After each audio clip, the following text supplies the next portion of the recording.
Hey guys, and welcome back to the Self-Care Beyond the Bath series. This is installment number 5. It's the last installment, and today we're going to be talking about selfishness versus self-care. But first, I wanted to tell you how much I've enjoyed talking to you guys over the past 5 weeks and exploring how we can better ourselves and raise the quality of our lives through self-care and through taking care of our body and our mind and our vibe and setting boundaries around our time and energy.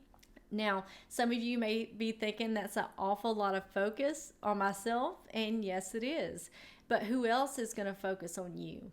Whose responsibility is it to take care of you? Well, it's not up to other people to make sure all your needs are met. It's up to you.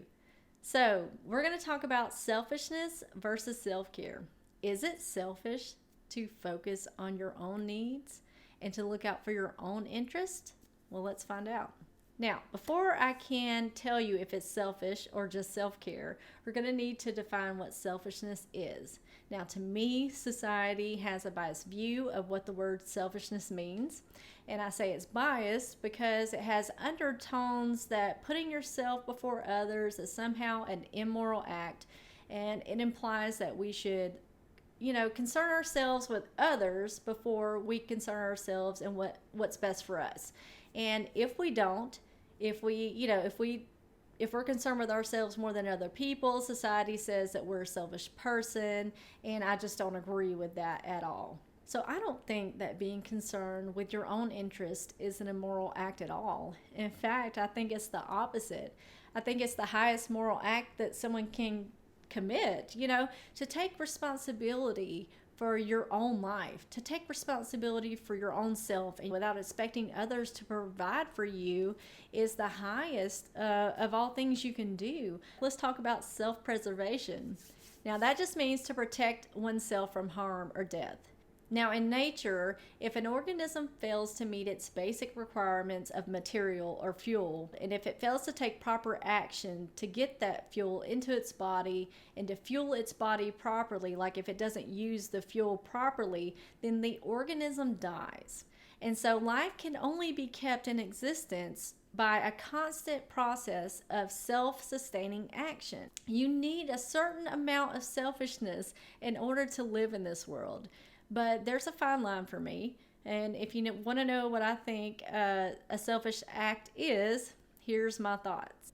Being selfish to me is when you take from others in order to fulfill your own interest without an equal exchange of energy or money or knowledge or some sort of trade of services. When you are taking from someone else in order to get your desires fulfilled, but you're not giving them anything in exchange. Or when you intentionally hurt someone in order to gain pleasure or things like that in life. Those are acts of selfishness to me. Now, if I'm not doing any of those things in life, then I can feel good about what I'm doing when it comes to self-care. Now, how does this relate to self-care? Sometimes you may feel like you're being selfish by taking care of yourself. You may feel guilty, or you may experience pleasure in a moment and you kind of feel like you don't deserve it, or maybe like you didn't earn it. But really, you do deserve to be happy. You deserve to feel pleasure. You deserve to experience pleasure in any moment. Here's my self-care definition, and that is the practice of taking action to preserve or improve one's own health. And it's also the practice of taking an active role in protecting one's own well-being and happiness, especially in stressful periods of time. It's your responsibility to make sure that you have everything that you need in life emotionally, intellectually, physically, and materially.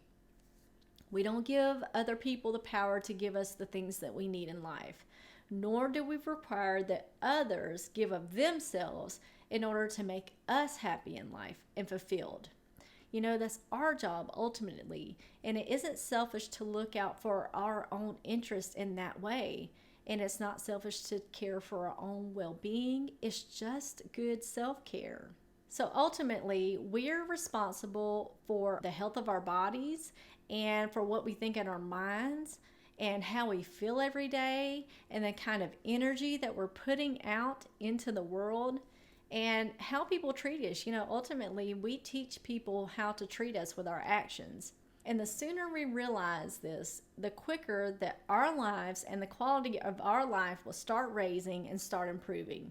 I know it may seem like a lot to practice good self care, but it's also good self care to have compassion for yourself when you start this process. So maybe you can focus on the body for 3 weeks, and you can start taking care of your mind, and then you can start adding your vibrational frequency. You can add on starting to create boundaries with people, because that's the scariest, right? So once you've mastered that, then you're good, and you can just start this self-care beyond the bath process, and you can start taking care of yourself, and you'll see that you'll become a much happier person. You'll also see that the quality of your life will raise dramatically, and you'll start experiencing more freedom when you start putting those boundaries into place, and you'll start experiencing those higher vibe emotions, and you'll start seeing more good things coming into your life that are going to benefit you in life. And you're ultimately going to be just a better person, and you're going to be your highest self because you've started honoring how you want to feel on the inside, and you've started honoring your body. You've started taking care of your mind. You've started, making sure that you're, putting out good energy, and making sure that you're a good person, and making sure that you've set boundaries around your time and energy so that you can be the best person that you can be. So I hope you guys have enjoyed this Self-Care Beyond the Bath series. That is it for this series. Join me next time on YouTube. I will have something for you next week, I promise you. Bye bye, guys.